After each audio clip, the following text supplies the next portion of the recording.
This week on the Retirement Quick Tips podcast, I'm addressing the question, how do I stop overspending? Yesterday, I gave you an easy test to self-diagnose if you're an overspender. You take 10% times your age, times your household income, and that is your expected net worth. Now, if you're too far below this expected level, that is a sign that you likely have an overspending problem. Now, before we can talk about specific strategies for why you might be overspending, let's talk about the psychology of spending. And it's helpful to understand what is driving our overspending in the first place, because that reason might be different for a lot of different people. Now, in my own case, my email inbox is cluttered. I get dozens of new promo emails every single day. Now, good thing, because I have Gmail, and most of those promo emails go to my Gmail. I love how Gmail will categorize that and put them all in a folder. So whenever I get the urge to shop, I just click on that folder and scroll down and see what pops up that I'm interested in. And I get dozens of these every single day from my favorite stores because they're places I've bought from before. Many of them I've bought from them multiple times, and they know what a sucker I am because I see that shiny little object, that email, the subject line that's like, ooh, new fall table runners at Williams-Sonoma. Oh, I guess I do need yes, I would like to get a new table. Oh, isn't that cute? It's plaid, fall. My festive table's going to look amazing. Oh, and look at all those antique brass chargers. And before you know it, I spent like $200 on stuff that I didn't even know that I needed after going down a giant rabbit hole. Now, truth be told, I actually hate shopping. I hate shopping in person. Like I would not enjoy going to Williams-Sonoma at all. I get overwhelmed. It's exhausting. It's physically, emotionally draining. My daughter just turned 10 and she really wanted to go on a shopping trip for her birthday. So I took her and we were at the mall for like 6 hours. I needed like a vacation. I needed to like sleep for the whole rest of the day just to decompress from going to the mall. It was that traumatic for me. But online shopping is a whole different ballgame. Because I actually really I don't online shop a lot. Well, I don't know. I asked my husband.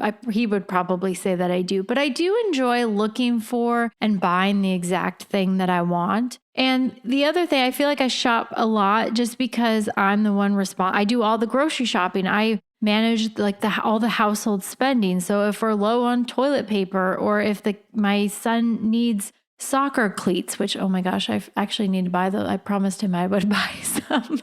So like I have to manage these things and I have to buy all the things pretty much for our entire household. So it feels like I maybe shop more than I do, at least on buying essentials as well as some things that maybe I don't need. But if I am being honest with myself, I do shop and I spend more money than I should on stuff that I don't really need. And I also spend money for a variety of reasons. So part of that, a big reason why people spend money is the keeping up with the Joneses, various forms of social pressures, social media, Instagram, things like I have so many ads coming across my feed on Facebook every time I scroll through there.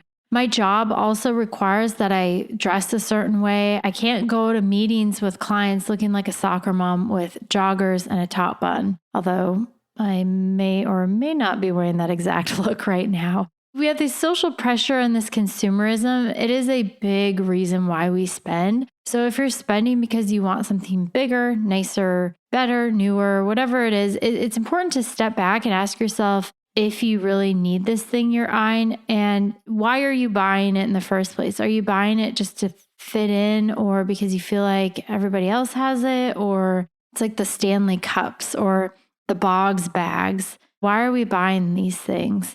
And so we remind ourselves that while it might provide a temporary boost to the pleasure sensors in your brain, that boost is very short-lived. If you really pay close attention, it might only last a few seconds, sometimes a few minutes, and then we're just back to baseline levels of happiness.